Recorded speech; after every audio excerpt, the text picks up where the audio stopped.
নমস্কার, নিউজ প্রাইমে আপনাদের স্বাগত। আমি সঞ্জয় রয়েছি আপনাদের সাথে। এই মুহূর্তে আমরা রয়েছি কলকাতার কলা মন্দিরে, যেখানে পশ্চিমবঙ্গীয় মারোয়ারি সম্মেলন শিক্ষক কোষের উদ্যোগে 35তম বৃত্তি প্রদান অনুষ্ঠান। একটাই লক্ষ্য, সবার জন্য শিক্ষা। স্কুলের ছাত্রছাত্রীদের জন্য। সঙ্গে পেয়ে গেছি প্রাক্তন এলাহাবাদ হাইকোর্টের বিচারপতি তথা পশ্চিমবঙ্গের প্রাক্তন রাজ্যপাল শ্যামল সেনকে। কথা বলে নেব তার সাথে। শ্যামল বাবু, প্রথমত নিউজ প্রাইমে আপনাকে স্বাগত। এই নাগরিক স্বাস্থ্য সংঘরই একটা রাজভবনে ফাংশন করে ওরা অ্যাম্বুলেন্সটা দেবে বলে ঠিক করলো। তা আমি মামরাজজিকে বললাম এটা এখানেই থাক, রাত সন্ধ্যের পর ফাঁকা হয়ে যাক, কাউকে পাওয়া যাবে না। এটা থাকলে কাজ হবে। এই যে পশ্চিমবঙ্গে উনি বললেন যে আপনাদের রাজভবনকেই একটা দিয়ে দেবো।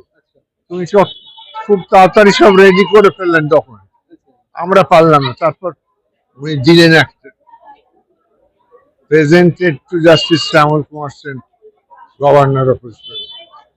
সেটা অনেকদিন ছিল।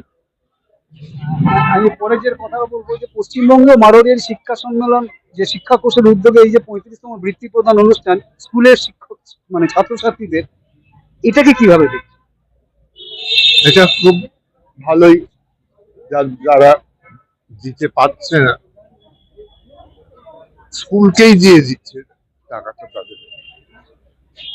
এতে তো পিছিয়ে পড়া অংশের অনেক সুযোগ পাচ্ছে, যে সুযোগ থেকে তারা বঞ্চিত হতো, এখন ডাইরেক্ট তাদের হয়ে স্কুলকে পেমেন্ট করে দিচ্ছে। এটা আরো ভালো। সমাজের এই ধরনের উদ্যোগ যদি আরো হয় তাহলে হয়তো হওয়া উচিত বলে আপনার মনে হয়? নিশ্চয়ই খুবই হওয়া উচিত। অর্থাৎ যেমনটা জানাচ্ছেন প্রাক্তন বিচারপতি তথা প্রাক্তন রাজ্যপাল শ্যামল সেন, যে এই ধরনের উদ্যোগ আরো হওয়া উচিত এবং তাতে পিছিয়ে পড়া যে অংশ, তাই সেই সব ছাত্রছাত্রীদের অনেক উপকার হবে আগামী জীবনে শিক্ষার ক্ষেত্রে। কলকাতার কলা মন্দির থেকে ভিডিও জার্নাল হিউজার সাথে নিউজ প্রাইমের জন্য সঞ্জয়।